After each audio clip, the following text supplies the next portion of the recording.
مولانا محمد علی جوہر کا وہ شعر یاد آتا ہے کہ توحید تو یہ ہے کہ خدا حشر میں کہہ دے یہ بندہ دو عالم سے خفا میرے لیے تھا. یہ مقام ہے جہاں کہا گیا کہ لقد کان لکم فیہم اسوۃ حسنۃ لمن کان یرجو اللہ والیوم الآخر، کہ ان کی زندگی میں ہر اس شخص کے لیے جو قانون مکافات عمل اور حیات آخرت پر یقین رکھتا ہے ان کی زندگی میں ایک بہترین نمونہ ہے، ایک ماڈل ہے. میں نے پچھلی دفعہ بھی یہ عرض کیا تھا کہ قرآن کریم میں دو ہی ہستیاں ہیں جن کے متعلق خصوصیت سے یہ آیا ہے. ایک یہاں حضرت ابراہیم علیہ السلام اور ایک سورہ احزاب میں نبی اکرم صلی اللہ علیہ وسلم کے متعلق 33/21 آیت کا حوالہ ہے.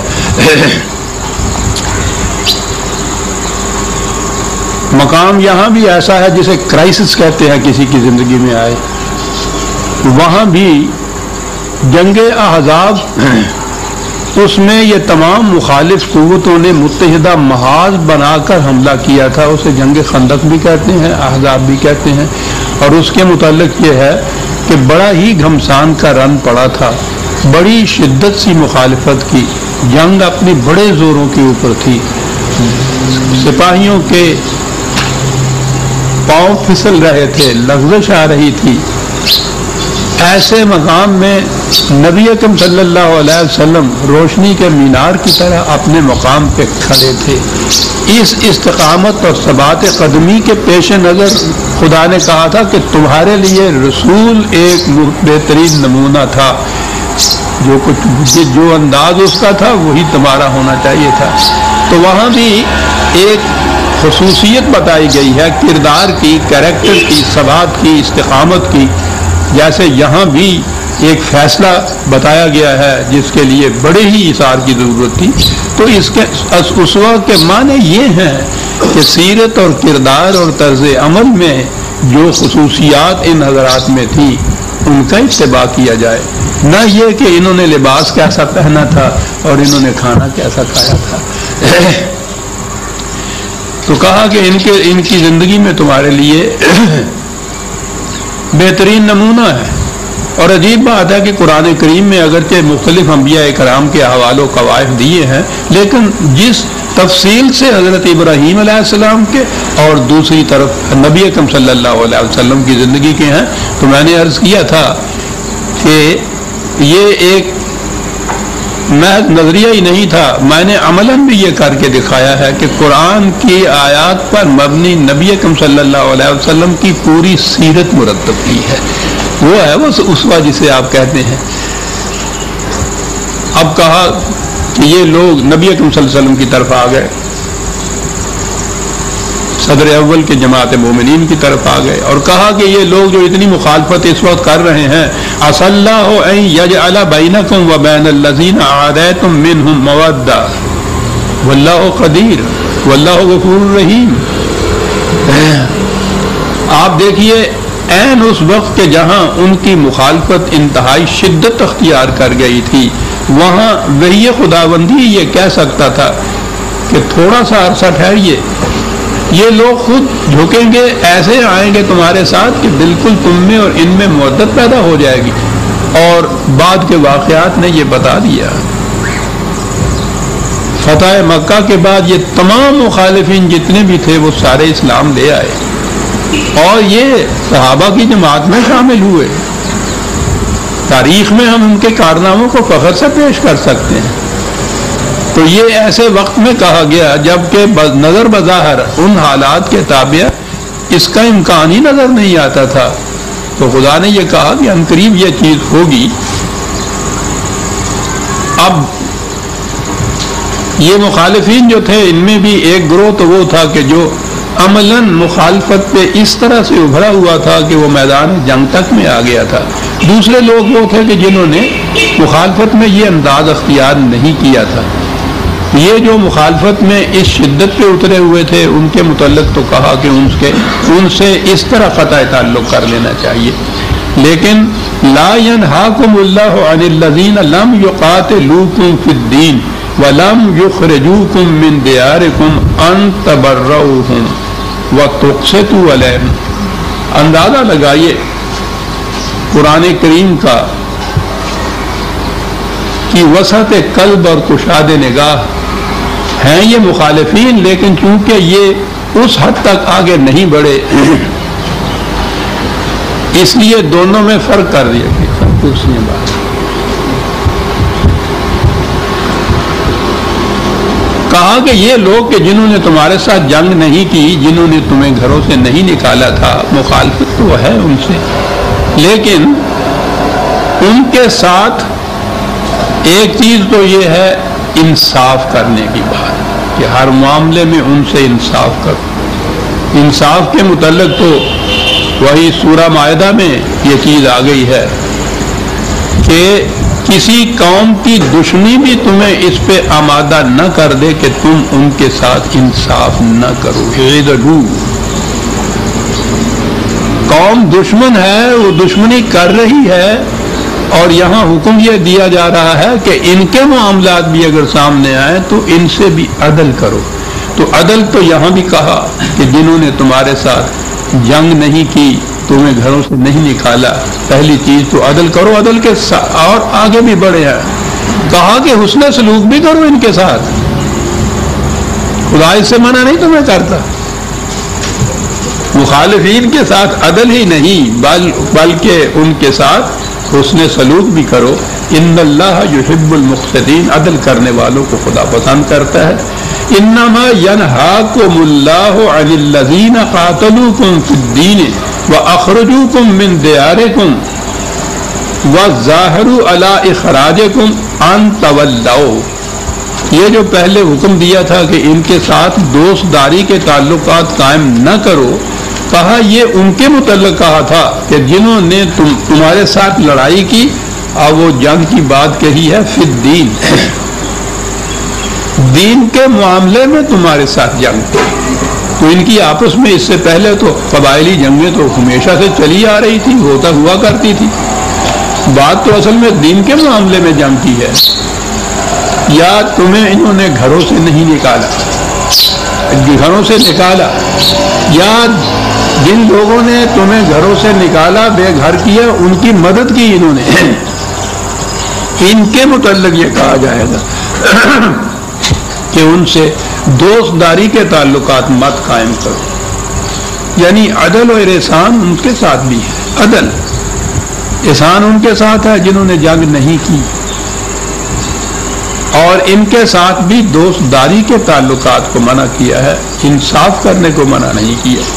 وَمَن يَتَوَلَّهُمْ فَأُولَٰئِكَ هُمُ الظَّالِمُونَ. جو اس کی خلاف ورزی کرے گا تو اس کا شمار بھی ظالمین میں سے ہو جائے گا. یہ دیکھیے، میں بار بار یہ کہتا ہوں کہ وہ جو جسے دو قومی نظریہ کہا جاتا تھا، تاریخ پاکستان کے زمانے میں وہ نظریہ آیا، اب تو وہ ساری چیزیں خواب ہو گئی ہوئی ہیں، کچھ باقی نہیں رہا ان مبادیات سے، ان بنیادوں سے، ان اساسات سے جس کے اوپر پاکستان کی تاریخ اٹھی تھی. وہ یہی تھا کہ ایک گروہ، ایک حزب، ایک جماعت، ایک قوم وہ ہے جو ایمان کے اشتراک پر ایک قوم بنتی ہے، دوسری وہ ہے جو اس میں شامل نہیں ہوتی. وہ قرآن صرف ان دو کو قومیں شمار کرتا ہے. اور یہ تھا وہ دعویٰ کہ وہاں مسلمان، وہاں کے بسنے والے ایمان کے اشتراک کی بنیاد پر ایک الگ قوم ہے ہندوؤں سے. تو اب وہ چیزیں چھوڑ دی ہم لوگوں نے. غیر مسلم بھی یہاں پاکستانی قوم میں شمار ہو رہے ہیں. اب یہاں قوم پاکستانی ہے، وہی جغرافیائی حدود کے اندر بسنے والے، وہی جو سیکولرزم کا قومیت کا مدار ہے، وطنی مملکت، جغرافیائی حکومت مملکت یا وطنی قوم جسے کہتے ہیں آپ. اور یہی جنگ تھی وہاں جو ہو رہی تھی. مارکہ دین و وطن اقبال نے، علامہ اقبال علیہ الرحمہ نے اپنی اس کشمکش کا عنوان قائم کیا تھا جو مولانا حسین احمد مدنی کے ساتھ ان کی ہوئی تھی. نقطہ متقاسمہ یہ تھا کہ قومیت کا معیار کیا ہے. میں یتولاہم فاولئک ھم الظالمون. اندازہ لگائیے کیا کہہ رہا ہے قرآن. جو اس اصول سے روگردانی کرے گا تو اس کا شمار ظالمین میں سے ہو. یا ایھا الذین آمنوا اذا جاءکم المؤمنات مہاجرات فامتحنوہن اللہ اعلم بایمانہن فإن علمتموہن مؤمنات فلا ترجعوہن الی الکفار. اب ایک اور کیٹیگری آتی ہے. یہ ہجرت کر کے مدینے آ گئے مومنین.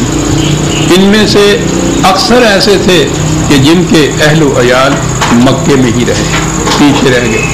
بیویاں ان کی اسلام لا چکی تھی، ہجرت کر کے مدینے ابھی نہیں آئی تھی. اس کے بعد جو کسی کو موقع ملتا گیا وہ وہاں سے مدینے کی طرف خود ہی آتی چلی گئی. کچھ وقت کے بعد خاصی تعداد ان کی ہو گئی. اب ان کا مسئلہ زیر غور آیا، ان سے کیا کیا جائے. یہ ان کی بیویاں ہیں، قاعدے کی روح سے تو طلاق نہیں ہوئی، یعنی ہم اپنی اصطلاح میں گفتگو کر رہے ہیں. قرآن کا حکم یہ آ گیا کہ کوئی مسلمان عورت کسی کافر سے شادی نہیں کر سکتی، کوئی کافر کسی مسلمان عورت سے شادی نہیں کر سکتا. تو یہ جتنی مسلمان عورتیں تھیں وہ ان کفار کے نکاح میں یا ان کی شادی کے وقت میں تو رہ نہیں سکتی، وہ تو قرآن نے ان کو حرام قرار دے دیا تھا. تو اب یہ وہاں سے چلی آئی اس قاعدے کی روح سے، تو یہ ان کی بیویاں نہیں رہی قرآن کے قاعدے کی روح سے. کہا کہ انہیں ان کی طرف واپس نہ بھیجو، یہ اسلام کی بنا پہ سب کچھ اپنا چھوڑ کے آ گئی ہیں، یہ مہاجر ہیں. یہ تو ان پہ ظلم ہوگا کہ اگر آپ یہاں سے دھکا دے کے وہیں بھیجیں جہاں سے بیچاری کسی نہ کسی طرح سے یہاں آ گئی ہیں، چھوڑ کے آ گئی ہیں. مہاجرین میں ان کا شمار ہو رہا ہے، اور مہاجرین کے تو جو مدارج قرآن نے بیان کیے ہیں ان میں یہ برابر کے حصے دار ہیں. واپس نہ بھیجو ان کو. اس لیے لا ہن حل لہم ولا ہم یحلون لہم. یہ جو قرآن نے فیصلہ کیا تھا کہ مسلم عورت اور مرد میں شادی نہیں ہو سکتی، نکاح کا تعلق نہیں ہو سکتا، اس حکم کی بنا پر یہ ان کی بیویاں نہیں رہ سکتی، نہ وہ ان کے خاوند رہ سکتے ہیں. اس لیے یہ مسئلہ تو طے ہو گیا. اب دیکھیے قرآن کریم کا وہ جو کہا تھا نا کہ عدل کرو، اس عدل میں کہاں تک جا رہا ہے قرآن. یہ وہاں سے آ گئی ہیں سب کچھ ان کا چھوڑ کر، انہوں نے کچھ مطالبہ نہیں کیا. کہا کہ یہ ہم جب آ گئی ہیں اور ہم نے ان سے کہلا دیا، اطلاع ان کو دے دی کہ یہ یہاں آ گئی ہیں اور یہ تمہاری بیویاں نہیں رہی. کہا کہ انہوں نے ان کے نکاح کے اوپر جو کچھ خرچ کیا ہے وہ ان کو واپس بھیج دو. دنیا میں کہیں مثال نہیں مل سکتی عزیزان والی اس چیز کی. ان کے ساتھ جنگ ہو رہی ہے، انہوں نے ان کو گھروں سے نکال دیا ہے، مسلسل اور پہم کشمکش اور مخالفت ہے. وہ کوئی دقیقہ فروگزاش نہیں کرتے ان کی تقریب میں. وہاں سے یہ عورتیں آئی ہیں، اسلام اور ایمان کی بنا پہ انہوں نے چھوڑا ہے اس وطن کو، بچوں کو بھی چھوڑا، خاوندوں کو بھی چھوڑا. یہ آ گئی ہیں، یہ ان کی بیویاں نہیں رہی ہیں، لیکن اس کے باوجود کہا یہ جا رہا ہے کہ انہوں نے جو کچھ خرچ کیا ہے ان کے اوپر وہ انہیں واپس بھیج دو، اس اطلاع کے ساتھ کہ یہ تمہاری بیویاں نہیں رہی. یہ ہے قرآن کا معیار عدل. وَلَا جُنَاحَ عَلَيْكُمْ أَن تَنكِحُوهُنَّ إِذَا آتَيْتُمُوهُنَّ أُجُورَهُنَّ. تو یہ وہاں کرو ان کے ساتھ، اس کے بعد تم ان سے نکاح کر سکتے ہو، بشرطے کہ ان کی مہر، یہاں نکاح کرنے کے وقت میں جو مہر ہوتا ہے وہ ادا کرو تو ان کے ساتھ تم نکاح کر سکتے ہو. تو یہ ایک ایسی کیٹیگری الگ آئی ہے کہ جن کے پہلے نکاح ان کے خامدوں سے تھے وہ تو مسلمان نہیں تھے، اس لیے اسلام کے طریقے پہ طلاق کا سوال پیدا نہیں ہوا۔ اس حیثیت سے کہ وہ ان کی بیویاں نہیں رہیں، یہ خاص طور پہ یہ کہہ دیا گیا کہ ان کے ساتھ تم نکاح کر سکتے ہو، انہیں واپس بھیج دو جو انہوں نے خرچ کیا ہے، ان کو الگ ان کا مہر جو ہوتا ہے اسلام کی روح سے وہ ادا کرو۔ فلا تمسکوا باسم الکوافر واسألوا ما انفقتم ولیسألوا ما انفقوا۔ یہ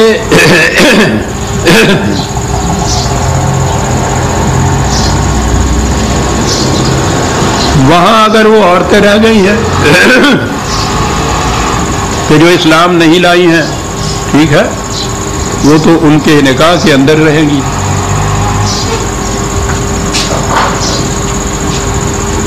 تمہارے ہاں کی جو عورتیں اسلام نہیں لائیں ادھر کی، اگر وہ ادھر چلی جائیں کفر کی حالت میں بھی، تو پھر اس میں یہ ہے ان سے کہا جائے گا کہ جیسا ہم نے تمہارے ساتھ سلوک کیا ہے کہ جو عورتیں ادھر آ گئی ہیں ان پہ جو تم نے خرچ کیا ہے ہم نے تمہیں دیا ہے، ان عورتوں کے متعلق بھی یہی ریسیپروسٹی سے کہتے ہیں کہ یہی تمہاری طرف سے بھی سلوک ہونا چاہیے، تم ان کے لیے ادھر یہ چیز دے دو، تم ان سے یہ ڈیمانڈ کر سکتے ہو۔ یہ عدل کی سطح کے اوپر ہے، برابر کا مساوی تقاضا ہے، ادھر سے بھی ادھر سے بھی۔ ذالکم حکم اللہ، یہ خدا کا حکم ہے، یحکم بینکم واللہ علیم حکیم۔ تمہارے معاملات کے متعلق اللہ اس طرح سے فیصلے دیتا ہے، اللہ علیم بھی ہے حکیم بھی ہے۔ یہ علیم و حکیم کے متعلق ایک بات بڑی اہم تھی، پچھلی آیت میں یہ تھا کہ جب وہ مہاجر عورتیں آئیں تو ان کا امتحان لے لیا کرو کہ وہ خلوص سے اسلام لے کے آئی ہیں۔ ہو سکتا ہے کہ ایسے معاملات میں تو اس قسم کی سازش کرنے والی عورتیں، اور یہ تو آج تو پوچھو ہی نہیں کتنا عام ہو رہا ہے، اس زمانے میں بھی یہ اس کا امکان ہوگا جو کہا گیا کہ یہ ہو سکتا ہے، اس لیے امتحان ان کا لیا کرو۔ نقطہ جو میں پیش کرنے والا تھا وہ یہ تھا،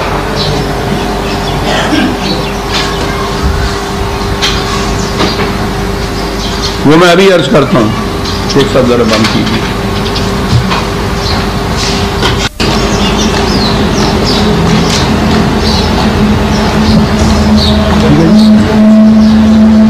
میں عرض یہ کر رہا تھا کہ کہا یہ کہ یہ جو مہاجر عورتیں وہاں سے آئے ہیں، ہم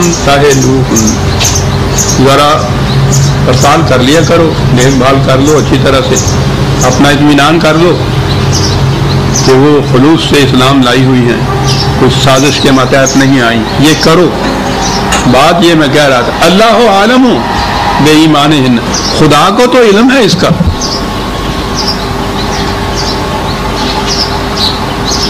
وہ جانتا ہے کہ وہ صحیح ایمان لے کے آئی ہیں یا کون، خدا تو جانتا ہے، لیکن تم خود اپنا اطمینان کرو، ہم نہیں تمہیں بتائیں گے۔ فَإِنْ عَلِمْتُمُوهُنَّ مُؤْمِنَاتٍ، اگر تم اپنے اس امتحان کے بعد، اپنی اس تفتیش کے بعد اس نتیجے پہ پہنچو کہ یہ مومن ہیں صحیح معنی میں، تو پھر ان کو مومن تسلیم کرو۔ یہ بات نہیں ہے کہ خدا جانتا ہے اس بنا کے اوپر تم یہ کہو کہ تسلیم کرو، ہم نہیں یہ بتائیں گے۔ بڑا اہم سوال ہے یہ، جو ذمہ داریاں انسان پہ وہ عائد کرتا ہے اس میں وہ خود دخل ہی نہیں دیتا۔ یہ بات نہیں ہے کہ تم یہ کہو کہ صاحب خدا اس کے متعلق علم رکھتا ہے، وہ اگر یہ کہہ دے گا کہ یہ مومن عورتیں ہم مومن تسلیم کریں گے، وہ اگر کہہ دے تو پھر تو تسلیم کرنا ہی پڑے گا۔ وہ کہتا ہی نہیں ہے، وہ کہتا ہے یہ تمہاری ذمہ داری ہے، مجھ پہ کیوں ڈال رہے ہو؟ میں تو جانتا ہوں، لیکن میں اپنے جاننے کے بعد تم سے یہ نہیں کہوں گا کہ یہ ہیں اور وہ ہیں۔ تم اپنا اطمینان کرو خود تفتیش کرنے کے بعد۔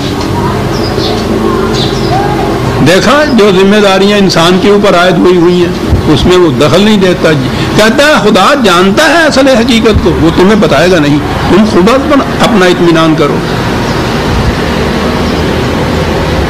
اتنی بڑی عجیب چیز ہے اور ہمارے ہاں کیا چیز چل پڑی۔ پھر آپ نے ایک چیز دیکھی ہوگی، کتابوں میں ان کے یہاں لکھا ہوا ہوتا ہے فلاں بات جو کہ واللہ عالم بالصواب آخر میں کہ بھائی بہتر صحیح سچی بات جو ہے پکی بات جو ہے وہ تو خدا ہی جانتا ہے.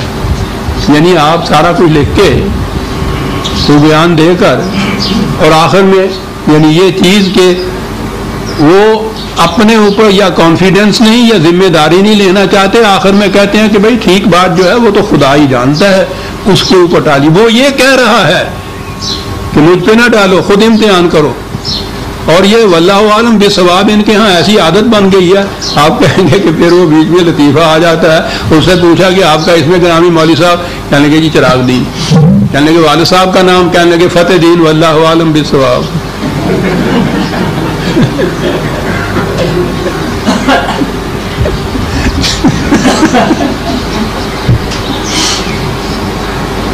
ان حقائق کا جانے والا تھا ایک عمر ابن خطاب, ان کے سامنے کسی نے یہ کہا, ہنٹر لے لیا, کہنے لگے یا کہو مجھے علم ہے یا کہو مجھے علم نہیں ہے. یہ کیا معنی ہے درمیان میں بات کرتے ہو, کہتے ہو کہ خدا بہتر جانتا ہے, میں تم سے پوچھتا ہوں تم بتاؤ. بالکل ٹھیک. اور اس کی سند یہ خدا کی آیت, وہ سمجھے ہوئے تھے کہ قرآن کیا ہے اور خدا اور بندے کے تعلقات کیا ہیں. ذمہ داری لینا یہی تو ساری بات ہے. آدم اور ابلیس نے فرق ہی یہاں آ کے پڑا تھا. کہا کہ خود امتحان لو, خود ٹیسٹ کرو, خود تحقیق کرو, یہ نہ کرو کہ خدا جانتا ہے. ہاں بات تو یہ تھی کہ یہ عدل بدل اس طرح سے کر سکتے ہو, اگر یہاں کی عورتیں وہاں چلی جائیں تو ٹھیک ہے, ان کو روکو نہیں, لیکن جیسا تم نے ان کی عورتوں کے متعلق یہ سلوک کیا ہے ان سے بھی کہو کہ بھائی ہمیں یہ کچھ دے دو تم ان کا. فَإِن فَاتَكُمْ شَيْءٌ مِّنْ أَزْوَاجِكُمْ إِلَى الْكُفَّارِ فَعَاقَبْتُمْ فَآتُوا الَّذِينَ ذَهَبَتْ أَزْوَاجُهُمْ مِثْلَ مَا أَنفَقُوا. کہا کہ وہ ادھر سے جو کچھ پھر وصول ہو, جن کی عورتیں ادھر سے وہ گئی ہیں وہ ان کو دے دو. پھر وَاتَّقُوا اللَّهَ الَّذِي أَنتُم بِهِ مُؤْمِنِينَ. اور دیکھیے خدا کے احکام کی احتیاط برتو اگر تم مومن ہو تو. یہ اتنے معاشرتی احکام جو ہیں ان کے متعلق بھی قرآن کی اتنی تاکید کرتا ہے. وہ تو چھوٹی سی چھوٹی بات جو ہے, کیریکٹر تو چھوٹی چھوٹی باتوں کے مجموعے کا نام ہوتا ہے. اب آئیں وہ عورتیں جو اسلام لا رہی ہیں. یا ایھا النبی اذا جاءک المؤمنات یبایعنک علی ان یشرکن باللہ شیئا ولا یسرقن ولا یزنین ولا یقتلن اولادہن ولا یاتین ببہتان یفترینہ بین ایدیہن وارجلہن ولا یعصینک فی المعروف فبایعہن واستغفر لہن اللہ ان اللہ غفور رحیم. بڑی آیت ہے. وہ عورتیں اگر ادھر سے آئے, اور اب یہ نظر آتا ہے کہ وہ ایمان لانے کے لیے یہ کہا ہے کہ وہ ایک لفظ ہے یہاں جو بیعت کرے. اب ہمارے ہاں تو وہ بیعت ایک ہی چیز رہ گئی. بیعت تو ہوئی جو حضرت صاحب پیر صاحب کی جاتی ہے, اور بیع ہوئی جو عام تجارتی کاروبار کیا جاتا ہے, خرید و فروخت ہوتی ہے. یہ خدا کے ساتھ بیع کا معاملہ تو ہے ہی نہیں ہمارے.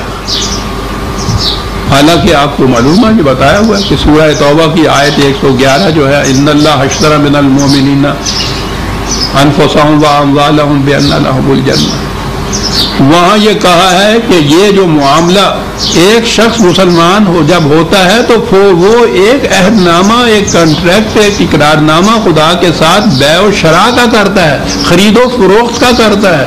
وہ اپنی جان اور مال بیچ دیتا ہے خدا کے ہاتھ. خدا اس میں خریدار ہوتا ہے, یہ بیچنے والا ہوتا ہے, اور وہ اس کے بدلے میں اسے جنت دے دیتا ہے. یہ قیمت وہ مال جو اس نے دیا. اور وہاں یہ ہے کہ ان سے کہو کہ اپنے اس معاملہ بیع کے اوپر خوش ہوں, بہت بڑی انہوں نے تجارت کی ہے. بیعت یہ تھی, اور اسی بیعت کی تجدید تھی جو صلح حدیبیہ کے زمانے میں قرآن میں یہ ہے کہ جب اس قدر نازک وقت آ گیا تھا کہ نظر یہ آ رہا تھا کہ یہاں سے اب کوئی مسلمان نبی اکرم صلی اللہ علیہ وسلم سمیت بچ کے جا نہیں سکتا. آئے تھے صرف حج یا عمرہ کی نیت سے، بغیر اسلحہ کے، بغیر ہتھیار کے، فوج نہیں تھی، عام مسلمان آئے اور یہاں آ کے دیکھا یہ کہ قریش نے گھیرا ڈال لیا.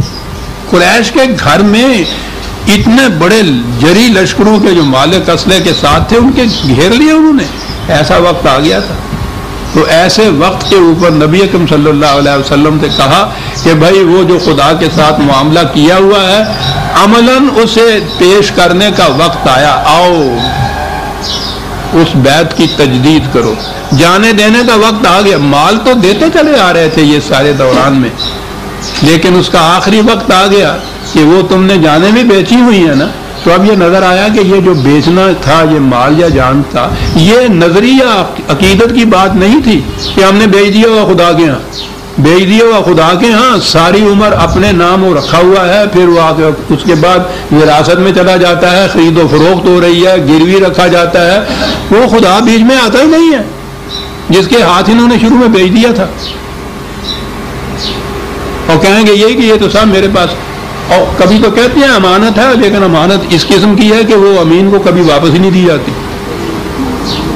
یہ معاملے نظری نہیں تھے، یہ عقیدے کی بات نہیں تھی، یہ فیکچول چیزیں تھیں، یہ سچ مچ کا کاروبار تھا. تو وہاں آپ نے یہ کہا کہ اس کی تجدید کرو.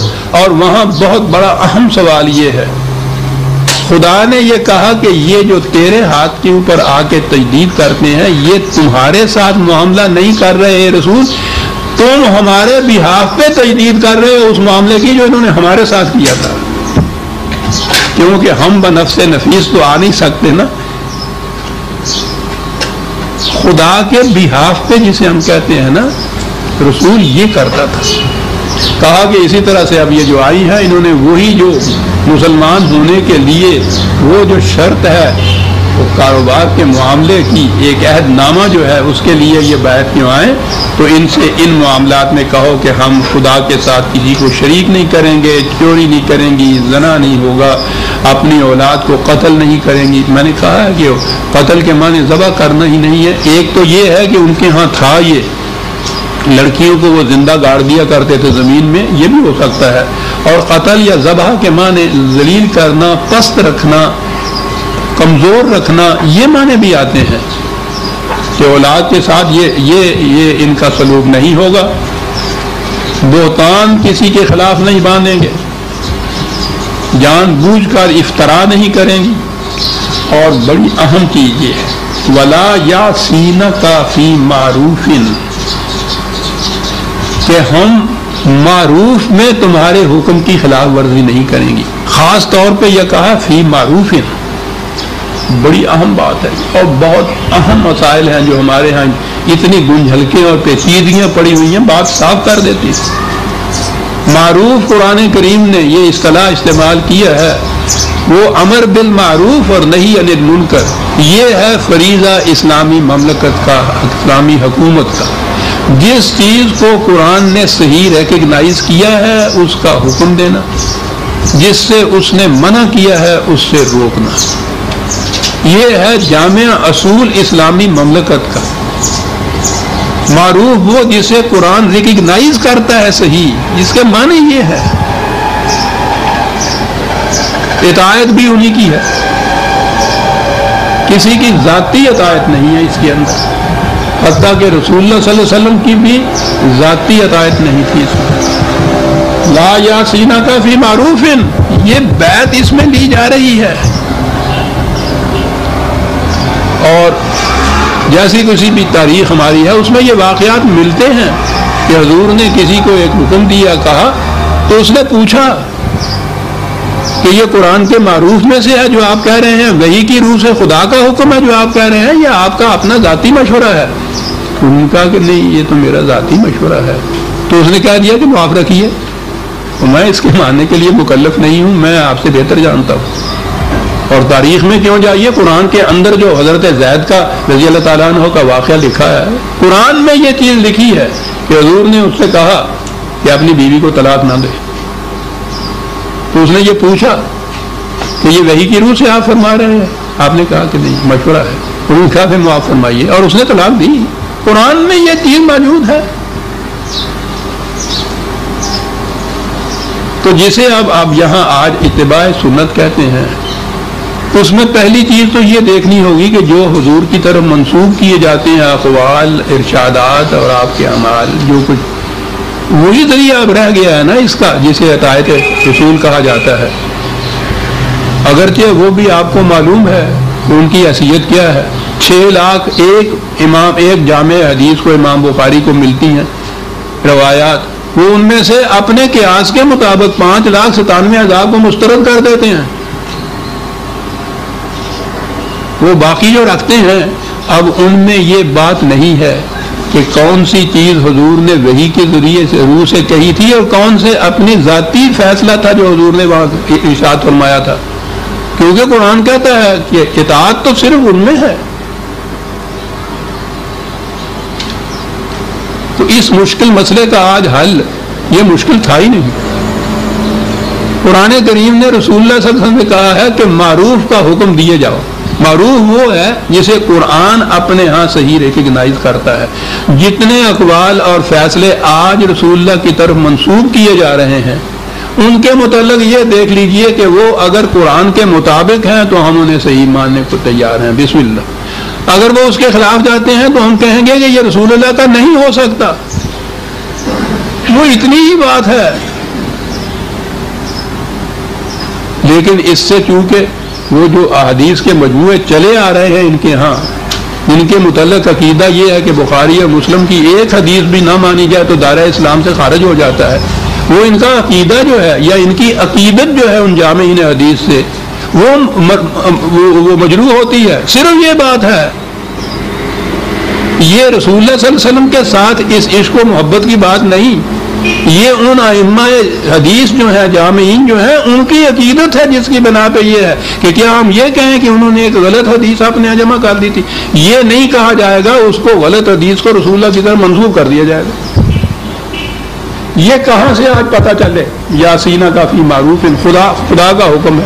بیعت لیتے تھے رسول اللہ ان سے اس بات پہ کہ ہم معروف میں آپ کی اطاعت کریں گی۔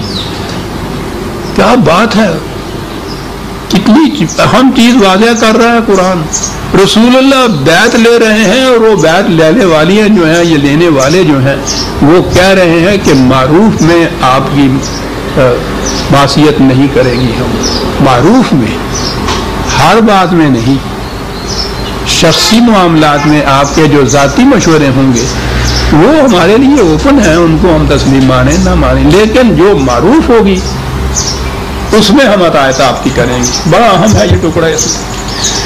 فَبَايِعْهُنَّ وَاسْتَغْفِرْ لَهُنَّ إِنَّ اللَّهَ غَفُورٌ رَحِيمٌ۔ تو اس بات کے اوپر ان کی بیعت لو اور پھر جو کچھ بھی ہوا ہے اس سے ان کو حفاظت کا سامان عطا کرو۔ قرآن کا اصول یہ ہے کہ کسی قانون کے نافذ ہونے سے پہلے جو کچھ ہو چکا ہے وہ سارے کا سارا وہ مٹا دیتا ہے۔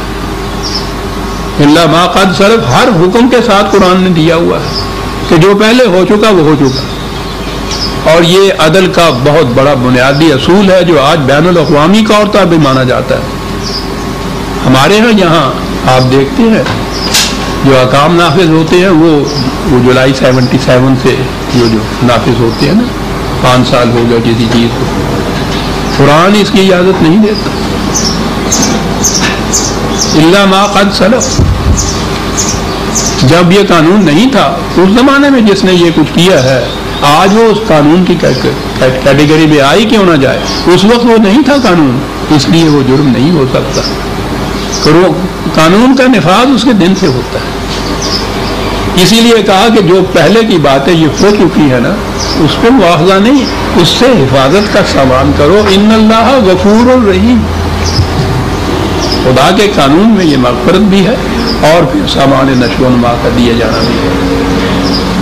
یا ایھا الذین آمنوا لا تتولوا قوما غضب اللہ علیہم قد یئسوا من الآخرۃ کما یئس الکفار من اصحاب القبور.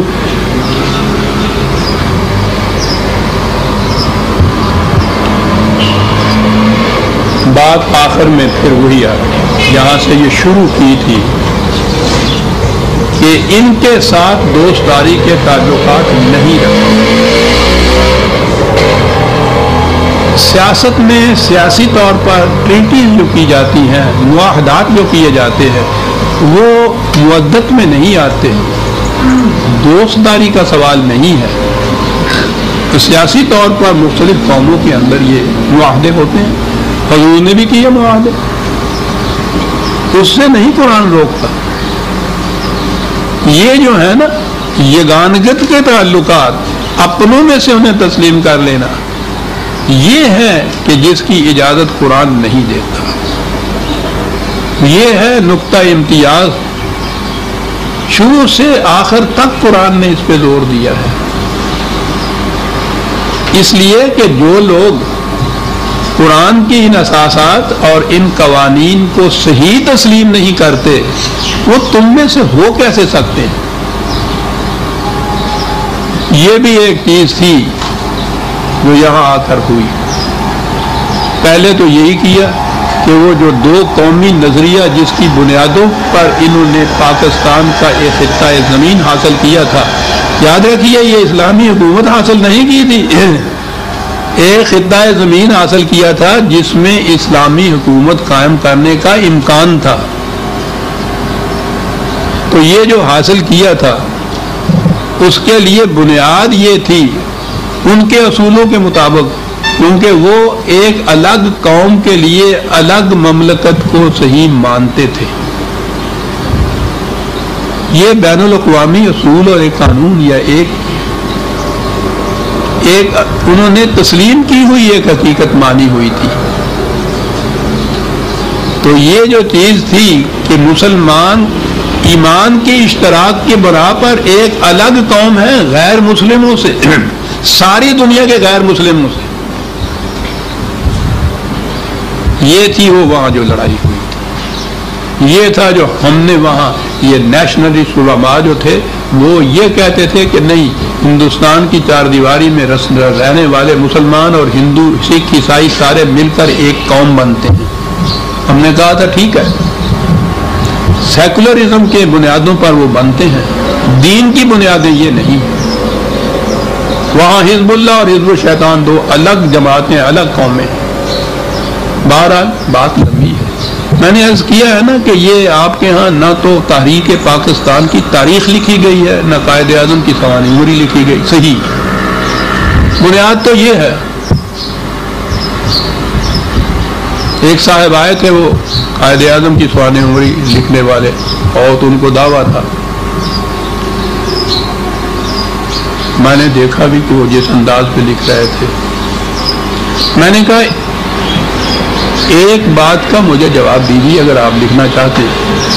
قائد اعظم یہاں پوری عمر نیشنلزم پکارتے گئے، ہندو مسلم اتحاد کے سب سے بڑے دائی. ہندوستان میں بسنے والے تمام افراد کو ایک قوم تسلیم کرتے تھے. اور وہ مشہور ہے ان کا اسمبلی میں فلور کے اوپر یہ دھڑلے سے کہ I am nationalist first, nationalist second and nationalist last. میں نے کہا یہ کہتے ہوئے وہ یہاں سے گئے. اور اس کے بعد جب واپس آئے تو انہوں نے کہا کہ نہیں، یہ غلط ہے کہ یہاں کے تمام باشندے وطن کے اشتراک کی بنا پر ایک قوم ہے، مسلمان ایمان کے اشتراک پر ایک قوم ہے. میں نے کہا یہاں سے قائد اعظم کی سوانح عمری شروع ہوتی ہے. اس سے پیشتر وہ بہت بڑے وکیل تھے، بیرسٹر تھے، بہت بڑے لیڈر تھے، ہندو مسلم اتحاد کے بہت بڑے دائی تھے. اس کے لیے کوشش بھی کرتے رہے. سیاست یہ تھی. اس میں وہ ناکام رہے، مایوس ہو کر یہاں سے کہہ کے گئے کہ میں نے جو ساری عمر کوشش کی میں سمجھتا ہوں کہ وہ نہیں کامیاب ہو سکے، چلے گئے. میں نے کہا یہ جو مورخ یہ بتائے گا کہ ان میں یہ چینج کیسے آیا، یہ بہت بڑا چینج ہے. اور جو جانتے ہیں محمد علی جناح کو، ان کے معلوم ہے کہ وہ اصول کا کتنا پکا تھا. وہ یوں ہی بدلنے والی سیاست نہیں جانتا تھا. یہ تبدیلی کیوں آئی ہے اس کے اندر؟ کیوں اس نے خود ہی اپنی سابقہ ساری زندگی کے جس قدر بھی اصول تھے ان کو تیاگ کے رکھ دیا، ایک نیا مسلک اختیار کیوں کیا تھا؟ کس بنا پہ کیا تھا؟ یہ جواب جو شخص دے سکے گا وہی قائد اعظم کی سوانح عمری لکھ سکے گا، وہی پاکستان کی تحریک کی تاریخ لکھ سکے گا. وہ یہاں سے شروع ہوتی ہے. تمہیداً اقبال کو ساتھ لے آنا ہوگا کہ انہوں نے یہ بات جو تھی پہلے کہی تھی، لیکن تحریک کی روح سے تو یہ قائد اعظم نے یہاں یہ بات شروع کی. وہ کیوں یہ چینج ان کے اندر آیا، کس بنا پہ آیا، کیا وہ چینج تھا جو ان کے اندر آیا، یہاں سے یہ بات شروع ہوتی ہے. اور یہ بات تھی جو انہوں نے آگے کہی کہ میں نہ کوئی مولوی ہوں نہ میں ملا ہوں، لیکن میں نے اپنے طور پر قرآن کریم کا جو مطالعہ کیا ہے اس بنا پر میں اس نتیجے پہ پہنچا ہوں کہ وہ مسلک جو تھا پہلے کا وہ قرآن کے خلاف تھا، اس لیے غلط تھا. یہ مسلک قرآن کے مطابق ہے، اس لیے میں اس کو لے کے آیا ہوں. عزیزان من، کوئی بھی آپ نے بایوگرافی قائد اعظم کی دیکھی ہے جس میں یہ لکھا ہوا ہو؟ اتنی تقاریب منائی جاتی ہیں، ان کے بھی جشن ولادت بھی اور جشن وفات بھی اور پاکستان کی انڈیپینڈنس ڈے بھی اور پاکستان یوم پاکستان بھی، یہ سب کچھ ہوتا ہے. یہ جو ان کے جہاں سے وہ پٹری بدلی ہے انہوں نے، جہاں سے ایک متفارق لائن آئی ہے، ساری پچھلی زندگی کو تیاگ کے ایک نیا اصول لے کے آئے ہیں. یہاں سے بات شروع ہونے والی بات ہے. اور یہ تھی جو قرآن کے مطابق کہ ان کے ساتھ تولا نہیں ہو سکتا. جیسی بات اب میں نے کہا ہے کہ میں تو ہمیشہ یہ کہا کرتا ہوں کہ چھوٹا منہ اور بڑی بات میں کیا عرض کروں. اب تو میں کہوں گا بھی تو وہ لوگ کہہ دیتے ہیں کہ جو کسی کے جی میں آئے کہے، اس لیے میں کہیں کہتا ہی نہیں. اب تو وہ بھی نہ رہے جو اس کی تائید سے شہادت دے سکتے تھے، وہ بھی نہ رہے. 10 برس تک قائد اعظم کے ساتھ مجھے جو سعادت حاصل رہی ہے ان کے ساتھ معیت کی، یہی معاملات تھے قرآن کے جو ان کے ساتھ بحث میں آیا کرتے تھے. مجھے اس کی سعادت حاصل ہے، میں اس کا کوئی صلہ یا معاوضہ نہیں لینا چاہتا. سوال ہی نہیں. یہ تھی چیز. اور پھر وہ اس طرح راسخ کر گئی تھی ان کے قلب کے اندر کہ آپ دیکھیے کہ آخری دم تک وہ کسی معاملے میں ایسے نہیں آئے جہاں ہندوؤں کے ساتھ تولا کا ذکر آ رہا ہوتا. ٹریٹی آئے گی، معاہدہ ہوگا، ہمیں بھلا ان سے واسطہ کیا جو تجھ سے نہ آشنا رہے ہیں.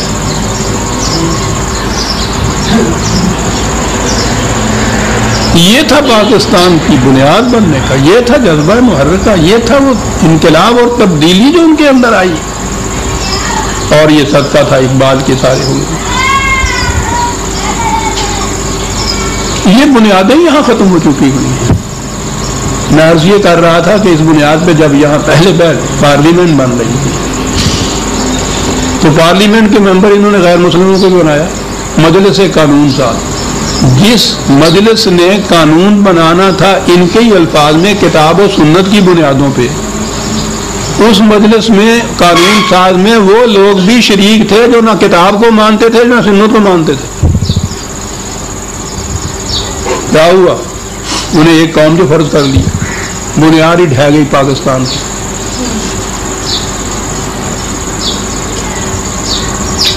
میں نے لکھا ہے اپنے عقیدہ پر، ہندوؤں کے بڑے بڑے لیڈروں نے یہ بات کہی تھی. وہ کہتے تھے کہ ہم جو کہتے تھے کہ یہ جو دو قومی نظریہ لیے پھرتے ہیں یہ محمد علی جناح کی وکیلانہ حربہ ہے اپنا مقدمہ جیتنے کے لیے. وہاں ہم ان کو ڈانٹتے تھے. یہاں جب آ کے انہوں نے یہ کیا اور اس سب سے بڑی مجلس قانون ساز کے اندر وہ غیر مسلم بھی سارے شامل تھے، ممبر کی حیثیت تھے ایک قوم. انہوں نے کہا جو ہم کہتے تھے وہ صحیح تھا یا نہیں. آپ کیا کہتے ہو ارے پاکستان کو؟ یہ ایمان کی بنیادوں کے اوپر قوم بنی ہوئی. اور وہ تو 12 بنی تھی. اس کے بعد اس تمام دوران میں جو کچھ بھی ہم نے کیا ہے اس میں یہ دو قومی نظریہ تو سوال ہی نہیں. ہم مسلمان قوم نہیں الگ بن سکے تو دوسروں کے ساتھ مل کے کہنے پر کرنے کا کام یہاں آگے یہ تھا کہ مسلمانوں کو ایمان کے اشتراک کی بنیاد پر ایک قوم بنایا جاتا، ایک امت بنایا جاتا.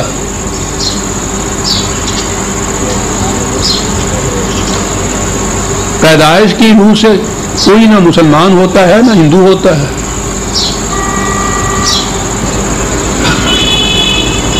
پیدائش کی روح سے ہم ایسے ہی مسلمان ہوتے ہیں جیسے ارائی برادری کے گھر میں پیدا ہونے والا بچہ ارائی ہوتا ہے نا. وہ کیسے ارائی ہوتا ہے؟ وہ کیسے راجپوت ہوتا ہے؟ کیسے ہوتا ہے؟ وہ ان کے گھر میں پیدا ہو گیا ہوتا ہے. بیان ہی اسی طرح سے ہم مسلمان ہیں کہ ان کے گھر میں پیدا ہو گئے. یہ اسلام نہیں. پاکستان کی بنیادیں یہ نہیں. بس نظریہ پاکستان پہ زور دیا جاتا ہے. آج تک کوئی بتا نہیں سکتا ان میں سے کسی نے نہیں بتایا نظریہ پاکستان ہے کیا. بنیادیں اس لیے کمزور ہو گئی ہیں. نظریاتی مملکت تو کہا جاتا ہے.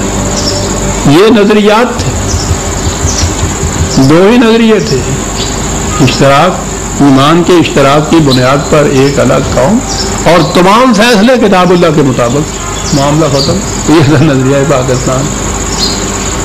نہ وہ رہا نہ یہ رہا.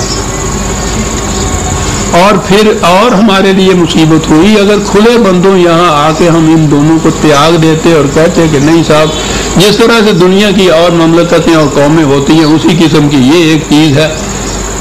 تو کھلے بندوں ایک طرف تو ہم ہوتے، پھر سیکولرزم کی بنیاد کے اوپر سارے معاملات حل ہوتے.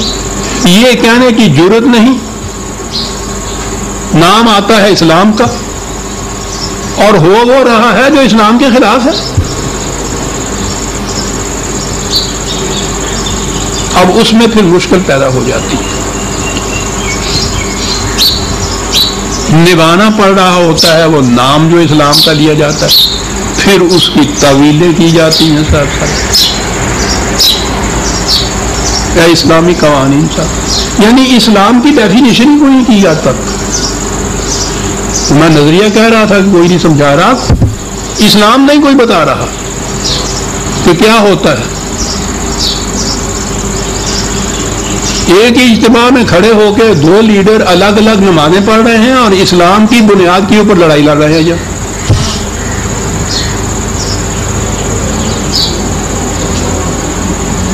تو قرآن میں عزیزان من یہ جو چیزیں دی ہیں کہ ان کے ساتھ تودہ نہیں ہو سکتا، ان کے ساتھ دوستداری کے تعلقات نہیں ہو سکتے. یہ الگ قوم ہے، تم الگ قوم ہو. یہ حزب الگ ہے، تم حزب اللہ ہو. یہ حزب الشیطان ہے.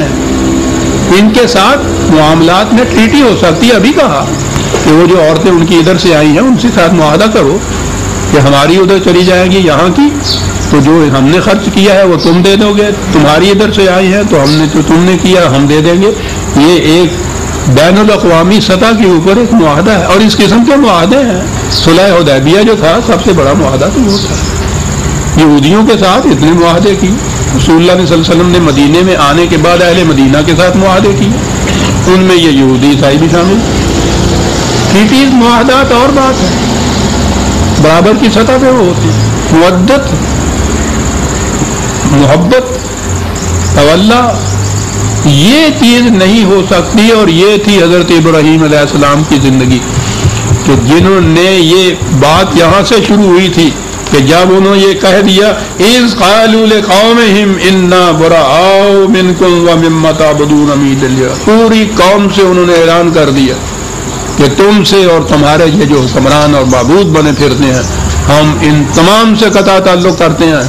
ہمارا ان سے کوئی کفرنا بکم، تمہارے ساتھ کفر کا تعلق ہے ہمارا.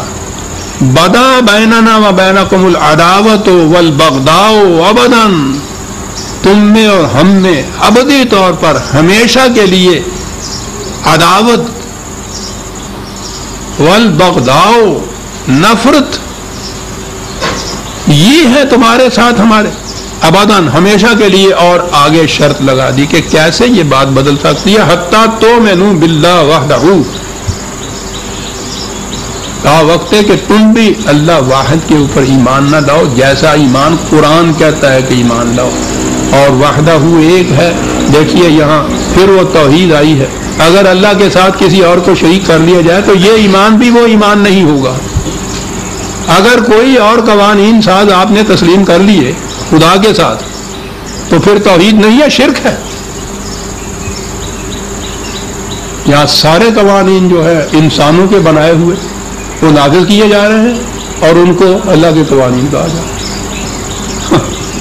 وحدہ، کہا یہ تھا وہ جس سے روکا، اور اس کے اور اس کے ساتھیوں کے اس اعلان کے متعلق کہا کہ لَقَدْ كَانَ لَكُمْ فِيهِمْ أُسْوَةٌ حَسَنَةٌ۔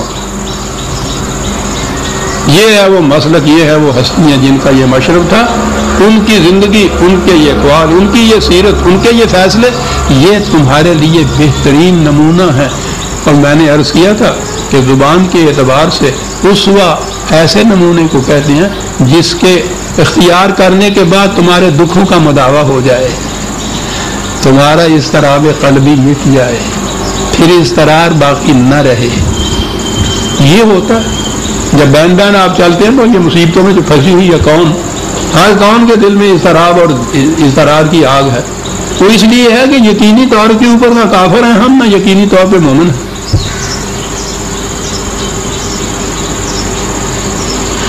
تو قرآن نے یہ میں نے عرض کیا، یہ صورت بڑی اہم اس اعتبار سے بھی ہے کہ اس نے اپنوں اور غیروں کے تعلقات کے لیے ایک بین طور پر خط امتیاز کھینچ لیا، اور اس میں حضرت ابراہیم علیہ السلام اور ان کے ساتھیوں کی زندگی کو بطور اسوہ حسنہ پیش کیا ہے۔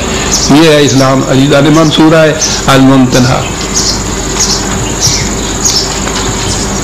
ہاں یہ اس سے ختم ہو گئی۔ آخری آیت میں یہ ہے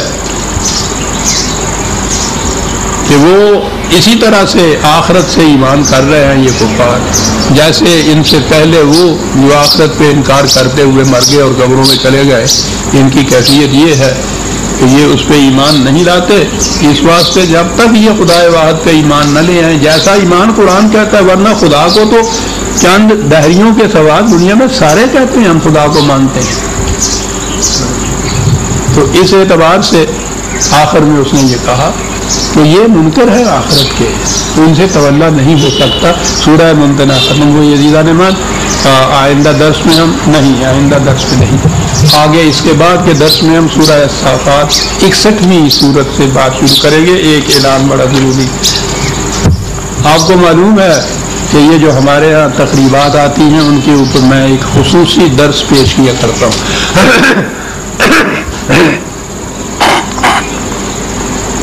ان تقریبات میں سب سے اہم وہ تقریب ہے کہ جسے ہمارے ہاں عید الفطر یا میٹھی عید یا سیویاں کی عید کہا جاتا ہے، اور قرآن اس کو جشن نزول قرآن بتاتا ہے، اور یہ ایک ہی تہوار ہے جس کے منانے کا حکم خود خدا نے دیا ہے، لیکن جشن نزول قرآن کا حکم ہے، بڑا اہم ہوتا ہے۔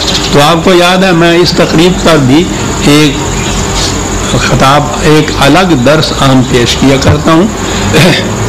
وہ عید تو آئے گی 12 یا 13 تاریخ کو، تو اس سے پہلے جو جمعہ آتا ہے وہ 8 تاریخ کا اگلا جمعہ ہوگا۔ وہ تو طے یہ کیا ہے کہ وہ اگلے جمعے کا جو درس ہے وہی ہم اس تقریب کا درس میں منعقد کر دوں، جشن نزول قرآن کا درس۔ اور اس درس کے لیے عنوان وہ ہے کہ جسے آنکھوں میں آنسو لائے بغیر پیش نہیں کر سکتا۔ عنوان یہ ہے کہ حلال عید ہماری ہنسی اڑاتا ہے۔ حلال عید ہماری ہنسی اڑاتا ہے، یہ ہے عزیزان مان عنوان۔ مجھے افسوس یہ ہے کہ خوشی کے تہواروں اور تقریبات میں میں غم کی داستان پیش کروں، لیکن یہ یوں ہی ایکٹنگ کے لحاظ سے غم کو خوشی بنا کے پیش کرنا تو کوئی اچھا شیوا نہیں۔ میں نے کبھی ایسا شیوا اختیار نہیں کیا کہ جگر میں ٹیس لب ہنسنے پہ مجبور، ایسا نہیں ہے۔ جو جگر پہ گزر رہی ہے، دل پہ گزر رہی ہے، وہی سامنے آنا چاہیے۔ اور وہ وہی بات ہے جو بہت پہلے، آج سے 75 سال پہلے یوں کہیے اقبال نے کہی تھی، ہلال عید ہماری ہنسی اڑاتا ہے، اور وہ ہر سال ہنسی اڑاتے ہوئے آگے بڑھتا چلا گیا۔ اب تو ہنسی نہیں اڑاتا، کہہ کے مارتا ہے ہماری حالت پہ۔ بہرحال اگلا درس